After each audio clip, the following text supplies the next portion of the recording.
How's it going, PhonLab? It's Root Junkie here, and today we're going to talk about Motorola devices. Yes, you know I like Motorola, and we're going to talk about how to repair a hard-bricked Motorola device. This is my Moto G 4th Gen, and it is officially hard-bricked. And actually, I hard-bricked it. Yes, I did.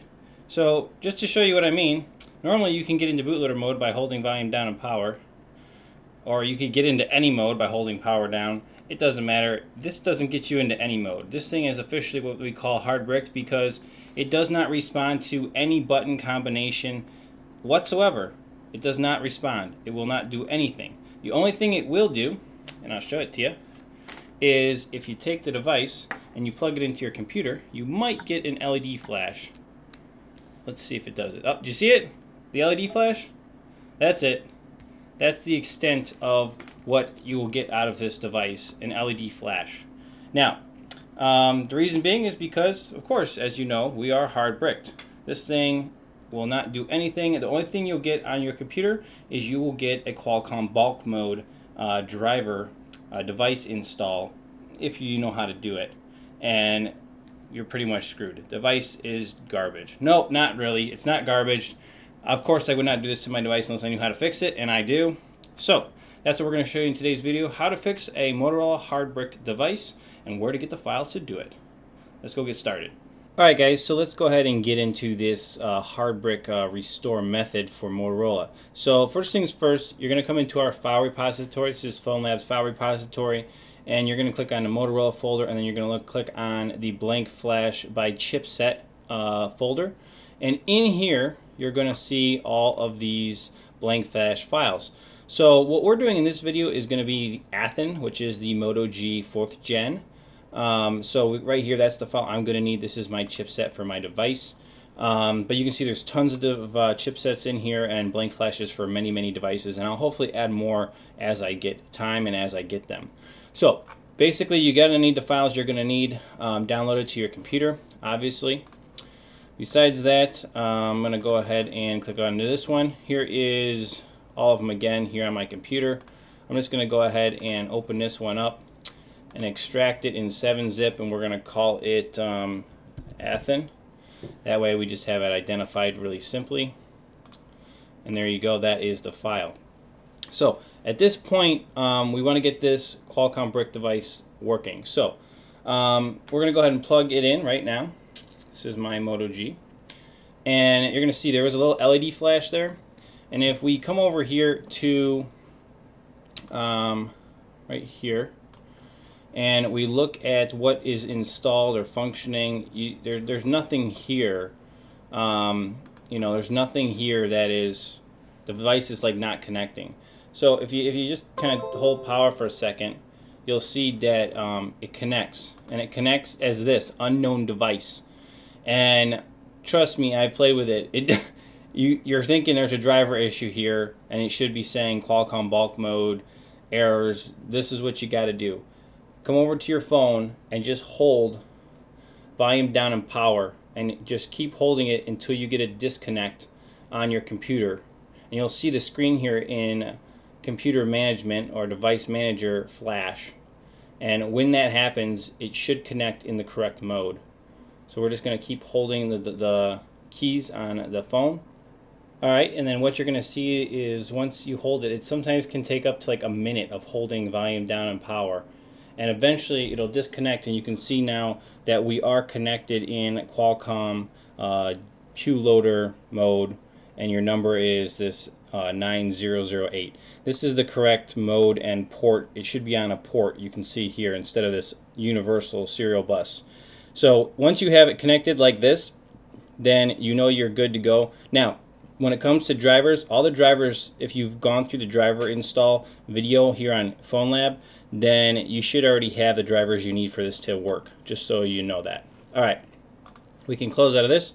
And now to get the device out of this Qualcomm bulk mode and back into a bootloader so we can do a restore, we're going to come over here to the blank flash we extracted. And I'll pull it over here so you guys can see it. And we're going to go ahead and run it.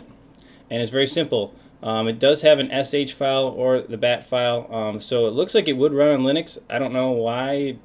I don't think it will because it's running an exe, but anyway, this is how you do it. You just double click the batch file and it will go ahead and put this device back to the bootloader. So it's basically flashing the single image bin, and sometimes it'll also flash a programmer.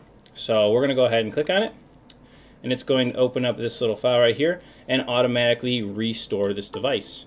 You can see it's gone ahead and it's rebooted it, and there you go, you have the bootloader again. Now you can see this is an unlocked bootloader. That does not matter because these are signed files from Motorola. This will work on your Athens device. Okay, that's pretty much it. Hit any key to continue, and there you go, you have restored the bootloader on this device. Now, before you can reboot this thing and just boot it up, I'll show you what's going to happen if you do that. We'll go ahead and do that. So I went ahead and clicked start, and what you're going to see is that the device just flashes. See it? I don't know if you guys can see it. And so because of that, you're going to need to do some more flashing. So let me get these files back up and just show you guys how to repair this part. So you need to have the firmware for the device as well. The most current firmware is highly recommended unless you know the firmware that your device is on. And here I have the firmware. So we're just going to hold down, volume down, and power, and this is just going to force this thing back into bootloader. You can see it is right there.